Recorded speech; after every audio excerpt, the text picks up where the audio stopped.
I'm Professor Sims, and in this video I will discuss the reproductive system. This is the 9th in a series of 10 lessons held as part of my Anatomy and Physiology 2 online laboratory course. If you're a student currently enrolled in this course, please consult the syllabus and course Moodle site for course information. By the end of this lesson, you'll be able to identify the internal and external structures associated with the male and female reproductive systems. You'll be able to label the primary structures of the male and female reproductive systems, explain the function of each system structure, describe the phases of the menstrual cycle and the processes of spermatogenesis, oogenesis, and fertilization. So let's begin our discussion with an overview of the male reproductive system. The male reproductive system has two main roles. It produces, stores, and delivers sperm, and it also secretes testosterone, which is the key male sex hormone. The primary reproductive organs are the testes.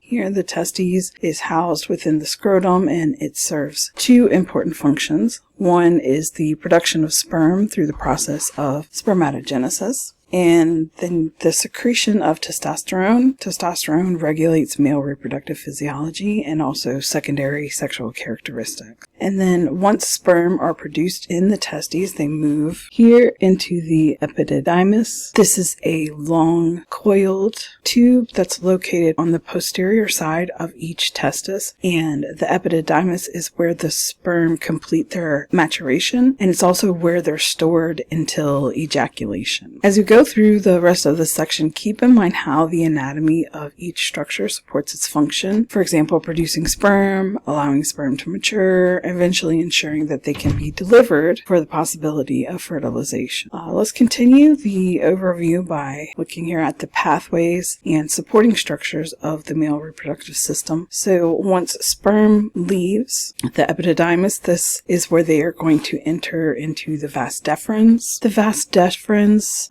it's basically just a duct system that connects the sperm from the epididymis into the urethra. So it's like a muscular tube that is going to transport the sperm upward from the scrotum, and then it eventually joins into the urethra. And it serves as the main passageway of sperm during ejaculation. So along this route, you have several accessory glands that contribute fluid that mixes with the sperm to form what is known as the semen. The seminal vesicles secrete a fluid rich in fructose, providing energy for the sperm. And then prostate gland adds an alkaline secretion that helps to protect the sperm from the normally acidic environment of the female reproductive tract. So that is all happening along this pathway. And then finally you have the bulbourethral gland and duct here, located at the base of the start of the penile shaft here. So these glands, also known as Cowper's glands, these release a lubricating fluid that helps to neutralize acidity in the urethra, and in that way it also is helping to protect the sperm from the low pH environment. And together all of these secretions will combine with the sperm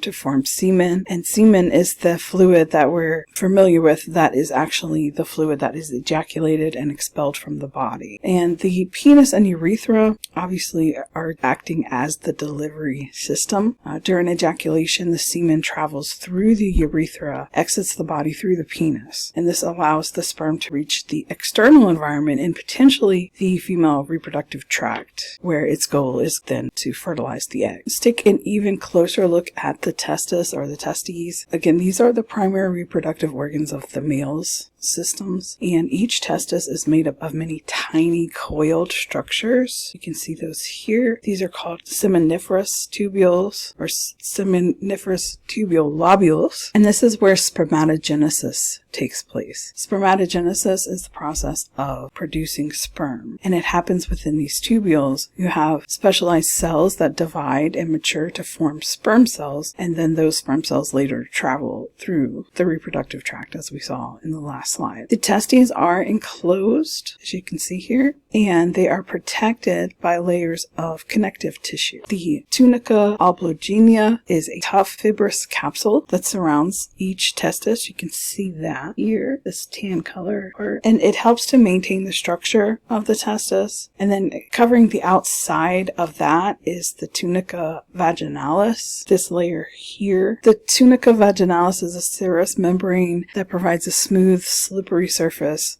in such a way that it reduces friction as the testes move slightly within the scrotum. And these layers combine along with the seminiferous tubules.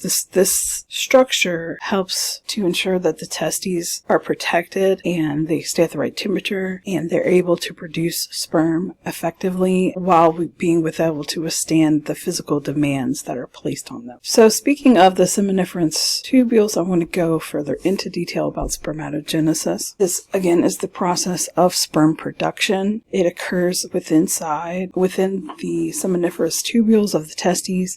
Then on the outer edge of each tubule, you'll find stem cells. The stem cells here are called spermatogonia, and they will divide and begin the journey of development towards becoming mature sperm through a series of cell divisions. You can see here they have stages of both mitosis and meiosis. You have mitosis to make their primary spermatocyte. Meiosis 1 is making the secondary spermatocyte. Meiosis 2 is then making the spermatid, and this is where the individual spermatozoa will arise from. So let's go through it one more time. You have the spermatogonia that give rise to the primary spermatocytes, and then secondary spermatocytes, and then eventually you will have the spermatids, and you will notice that each stage reduces the number of chromosomes, ensuring that the mature sperm carry only half the genetic material of a typical body cell. So that's why you have mitosis, which is the 2N to 2N cell division, but then you have the 2 stages of meiosis, which makes the 2N split into 1N each, and that way you have your haploid spermatozoa, your sperm cells. As the developing sperm will move toward the lumen, or the central space of the tubules, they undergo the final transformation that's called spermatogenesis. This is where the spermatids elongate and form the distinct features of a sperm cell, that is to say the head, which contains the nucleus and a chromosome, and then mid-piece here is packed with mitochondria that supply energy, and then of course you have the flagellum, or the tail, and this provides the motility. And by the time the spermatids reach the lumen of the tubule, the sperm are structurally complete but not yet fully functional. They will finish maturing in the epidermis, where they will gain the ability to swim and fertilize an egg. This here is a cross-section, so this would be a histology slide of a seminiferous tubule, and you can see the lumen in the middle here, and then these little structures here are spermatogonia. So these are early in the process of spermatogenesis. These are 2N. Then you can actually see the primary spermatocytes here and early spermatids here. So the closer you get to the middle, the closer you get to the lumen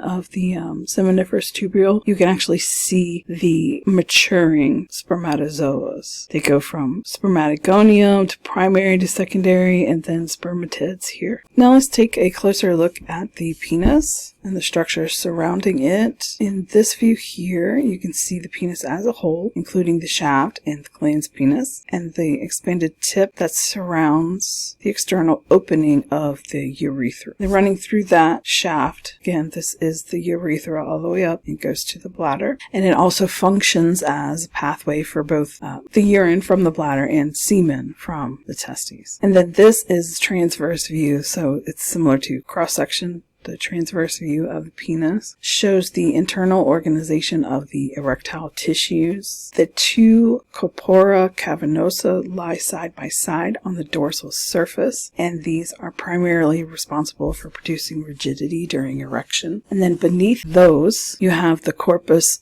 spongiosum.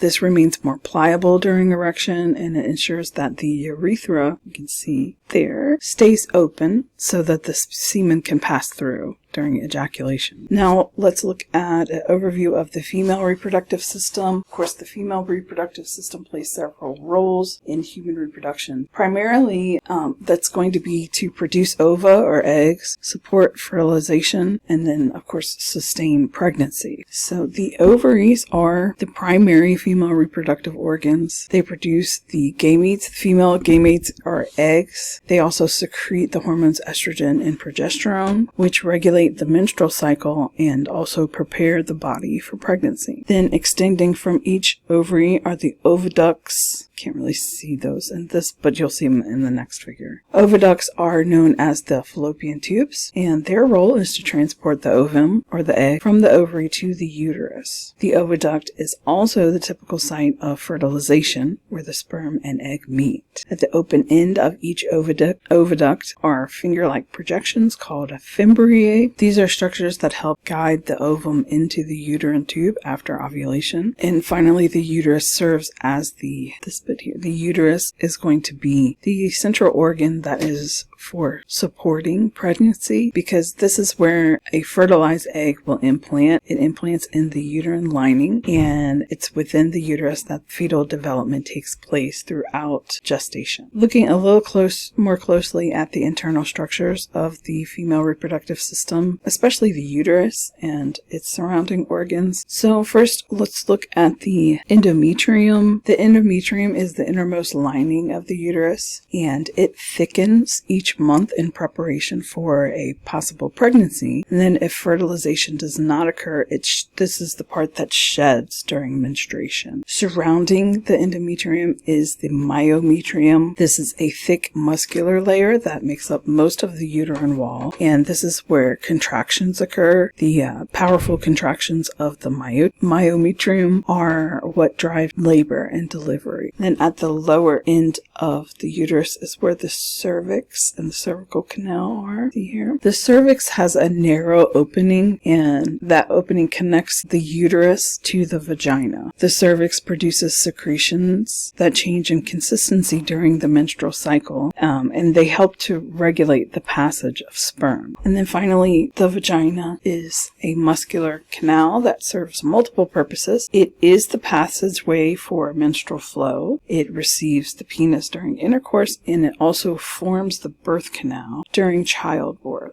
So when you're looking at the structures, just remember that these structures are combining to form an environment that supports fertilization. Like, first of all, the gamete is produced, and then fertilization occurs here in the fallopian tube, and then pregnancy in the uterus, and then delivery through the vagina. So it's like literally a well-oiled machine for reproduction. So let's discuss in more detail the process of egg formation in the female reproductive system. Again, this is called oogenesis. It begins with the oogonia, the stem cells found in the ovaries. Before birth, the cells interphase and develop into primary oocytes or oocytes. The whole time I say oocytes, oogenesis, it is also correct to say oogenesis, oocytes. I just prefer oo instead of o. But anyway, the primary oocytes will pause in meiosis 1, and then at birth, a female will already have all of its primary oocytes that she'll ever produce, ever. And then at puberty, under hormonal stimulation, and then during each menstrual cycle, one primary oocyte completes meiosis 1, and then this division is going to be uneven. It produces a large secondary oocyte and then a much smaller polar body, which typically degenerates. But the secondary oocyte will begin meiosis 2, but the division in meiosis 2 is going to be halted at metaphase 2 and will only be completed if fertilization occurs. So when a sperm penetrates the oocyte, meiosis 2 is able to complete,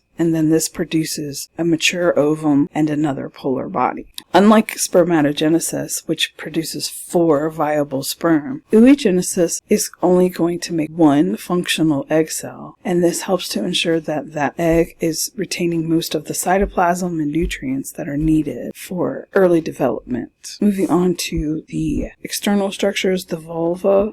This is the external female genitalia. And first you have an anterior view. view. Well, this is external anterior view, and then you have internal anterolateral view here. For the interior view, you can see the mons pubis. This is a fatty pad of tissue that cushions the pubic bone. And then extending downward from there, you have the labia majora, the outer lips here. The labia majora are the larger outer folds of skin that provide protection. And then just inside those, you have the thinner labia minora here. And these are going to border the vestibule. Within the vestibule lies the clitoris, or the clitoris. This is a highly sensitive erectile structure that plays an important role in sexual arousal. And then also opening into this region are the urethral orifice, which is for urinary function, and the vaginal orifice, which is the entryway to the reproductive tract. So this is the urethral opening, and then vaginal orifice here, and you can see it over here as well. So clitoris, labia majora, labial minora is inside of that, then the vestibule, urethral opening, vaginal opening.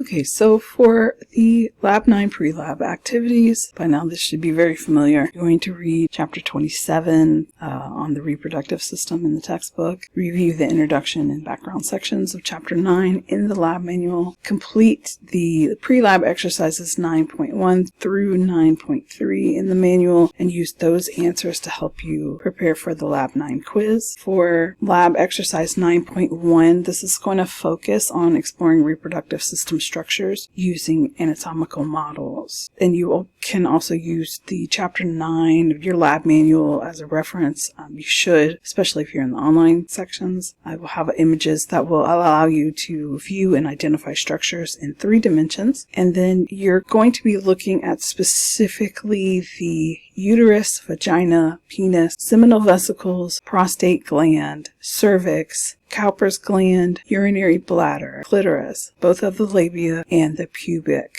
symphysis. On this slide, I'm giving an example of the lateral view of the male reproductive system. You can see at the top the ejaculatory duct here.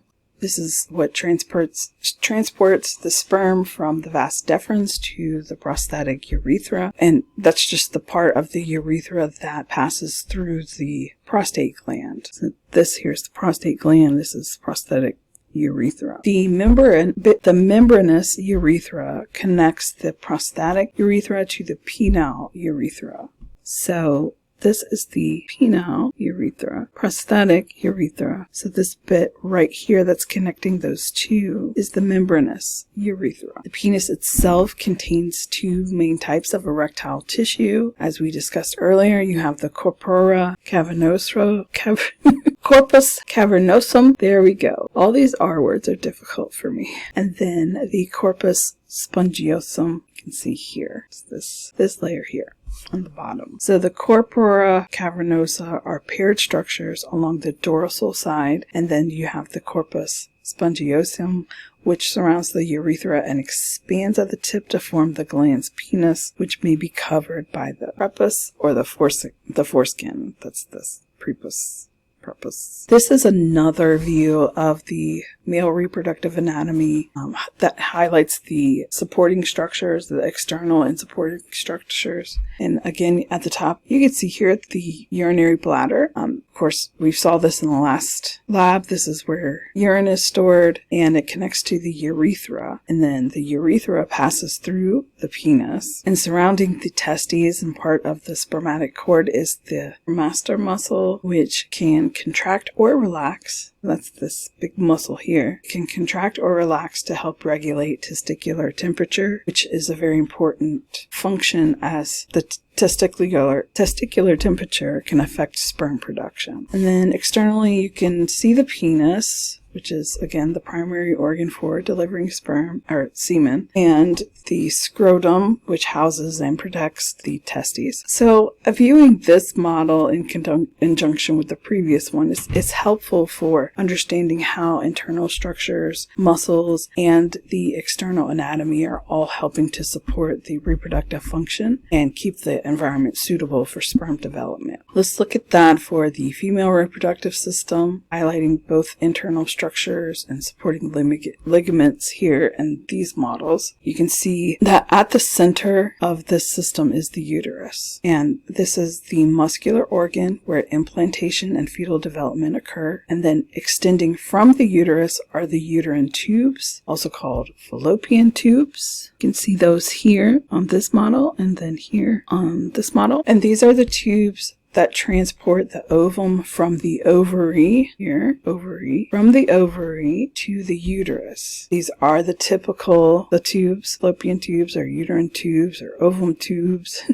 These are the sites of fertilization, typically. Now, the ovaries produce the eggs or the ova. They also secrete the hormones estrogen and progesterone. They're connected to the uterus by these ovarian ligaments, which help to anchor the ovaries in place. So it's kind of hard to see, but you can see right here, the ovarian ligament is helping to connect the egg here to the uterus. So to be clear, this is not where the egg travels. This is just connecting the ovary here. It's like a little anchor. Now the egg is going to travel from the ovary through this tube, the uterine tube or the fallopian tube, whatever you want to call it. I don't know why it has so many names, but that is how the egg gets from the ovary to the uterus, not through this ligament. That's just an anchor. Now, the vagina serves as the muscular canal for menstruation, sexual intercourse, and childbirth. You can see the vagina here on this model. And here on this model, it is just anterior to the uterus. And then below that, right, uterus is here, vagina is here, and then anterior to the uterus here on this side is the bladder. And the vagina is underneath the uterus and the bladder. These are all kind of stacked together here, and you can see that here as well. This is the uterus, this is the bladder, this is the vagina. And you can see sometimes on some models, you can also see that there is another round ligament here that is connecting the uterus to the anterior pelvic wall as well. And this again helps to stabilize the uterus within the pelvic cavity. Because when a woman is not pregnant, the uterus has plenty of room here. So we've got these anchoring ligaments, one from the ovary to the uterus and one from the uterus to the pelvic wall. Now, of course, if there's a baby in here, this is going to get a lot bigger and things will change, and we'll talk about that some more later.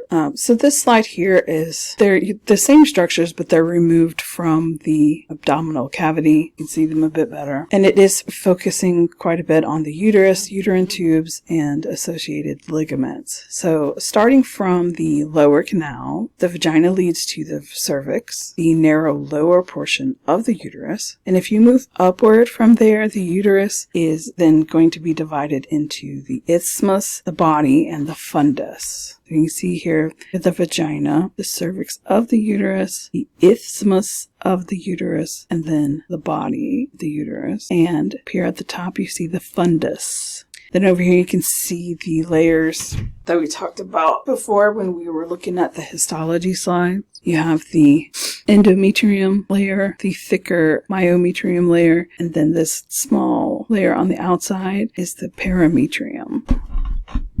Those are all in the uterine wall, right? The three layers of the uterine wall are the inner endometrium. That's the part that sheds during the menstrual cycle. And the myometrium, which is responsible for contractions. And the perimetrium, which is just the outer connective tissue. And then extending from the uterus are the uterine tubes, or the fallopian tubes. And those tubes have 11 here is the isthmus of the uterine tube, 10 is the ampulla of the uterine tube, and then 14 is the infundibulum, and then you have the fibriae here, and then of course this is the ovary, the ovarian ligament, which is the part that attaches it to the uterus, and then there's another ligament over here that helps to attach the ovary to the fallopian tube. But these, remember, are not pathways of transport, they are just anchors. The transporting is happening here. So the ovaries are anchored by the ovarian ligament, while the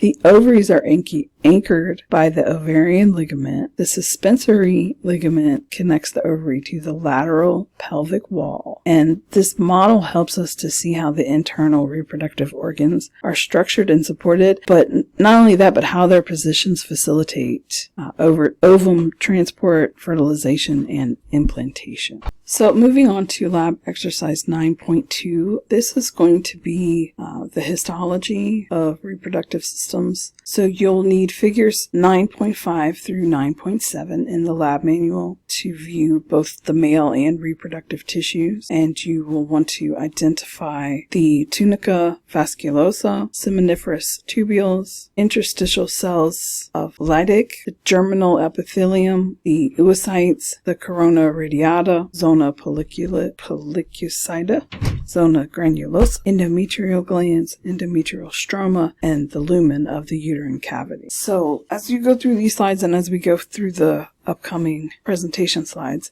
pay attention to how the anatomy reflects the function of each structure, whether it is sperm production in the testes or egg development and uterine preparation in the ovary. On this slide, this is a histology slide of the testes. On the outer edge, you have this layer called tunica albuginea. This is a dense fibrous capsule that surrounds the testis. And then just beneath that is the tunica vasculosa. This is a vascular layer that provides blood supply to the underlying tissue. Septa extend inward from the tunica albuginea and then divide the testes into lobules. Within each lobule are the seminiferous tubules where the sperm are produced. And then surrounding the tubules is interstitial connective tissue. So here you can see these large structures are the seminiferous tubules, or they're like a cross section of them, right? And then you can see in between those the interstitial connective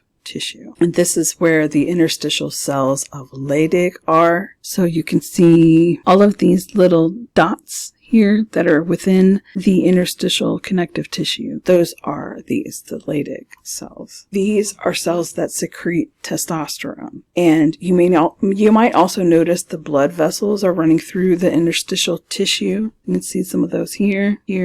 And you also have the lining of the seminiferous tubules. Those are going to be seen, should be pretty easy to see, and that is called the germinal epithelium. This is where the developing sperm cells are contained in this lining here on the outside of the tubules. So some tips for identifying these structures, because a lot of it is kind of all happening in a very small space. So look first for the dense fibrous regions at the periphery.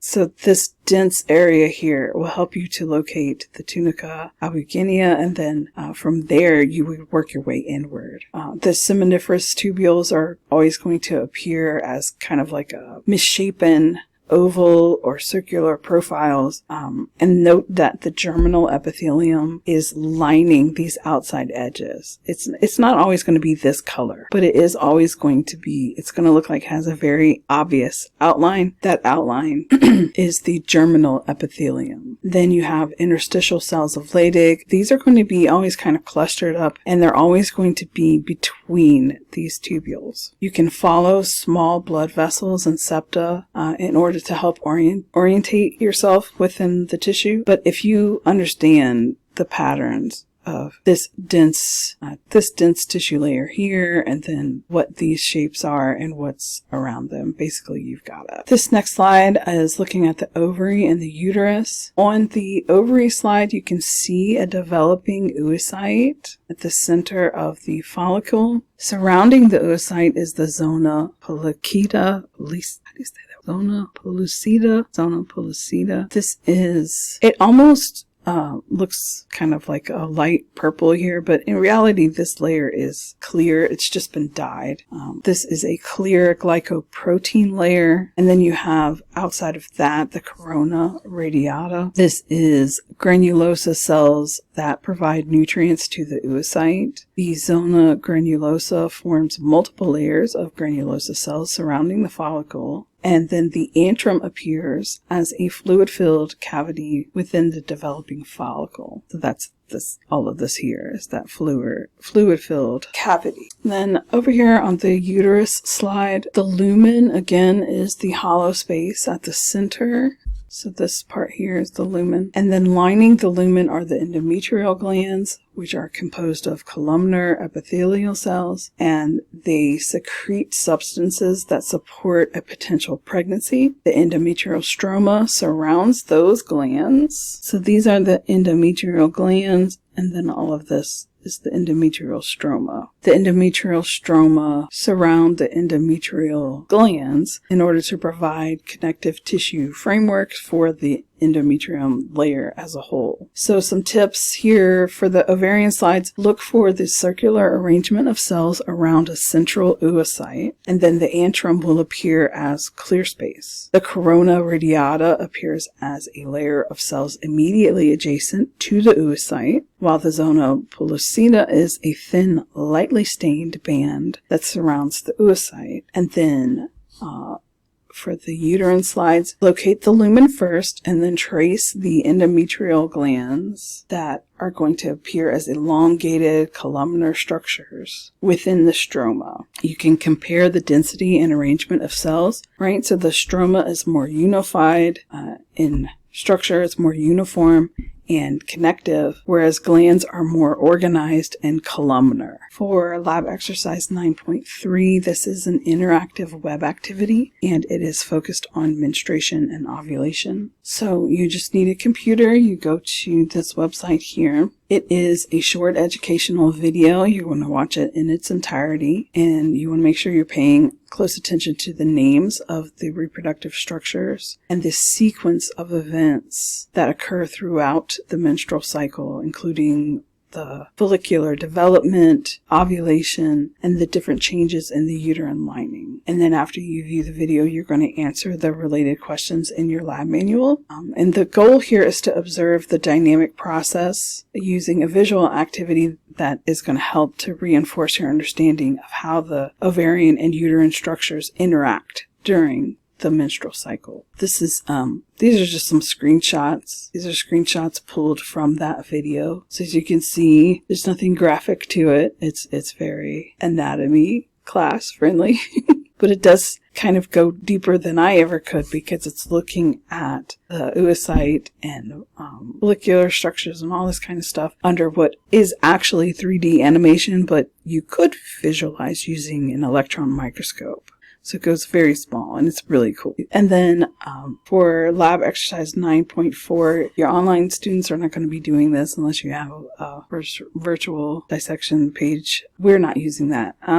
For in-lab students, you'll have a preserved pig specimen, your dissection tools, PPE, and anatomical diagrams. You would follow a standard BSL-1 safety protocol, including proper use of personal protective equipment and careful dealing with sharps. And it would be an external observation of the pig first, and then initial incision to access internal reproductive organs. During dissection, you would identify the urinary bladder, scrotal sacs, testes, epididymis, vas deferens, ovaries, oviducts, fallopian tubes or uterine tubes, the uterus, and vagina. Now, for the online students, of course, you're not going to have a specimen available, so you'll use the figures and diagrams in the following slides so that you can identify those same structures. Of course, the goal of this is to correlate what you've learned about reproductive anatomy in humans with a mammalian model so that you can again, see the structural organization and relate it to function. So I'm going to go into those dissection figures now.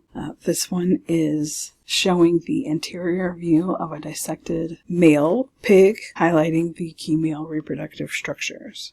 So the penis is visible externally, and of course this serves in humans as the human, as in pigs, the organ for delivering semen. The testes are going to be located within the scrotal sacs. And of course, those are the primary reproductive organ in males, responsible for producing sperm and testosterone. And then attached to each of the testes is the epididymis, which is a coiled structure where sperm mature, and they are stored before entering the vas deferens. The next slide is showing the anterior view of a dissected fetal female pig. So these are going to be key female reproductive structures. The ovaries, you can see here, are the primary female reproductive organ. They produce the ova, and they secrete estrogen and progesterone. The horns of the uterus, which we hadn't talked about earlier too much, these are going to extend from the body of the uterus, and they are reflecting the typical uterine structure in pigs.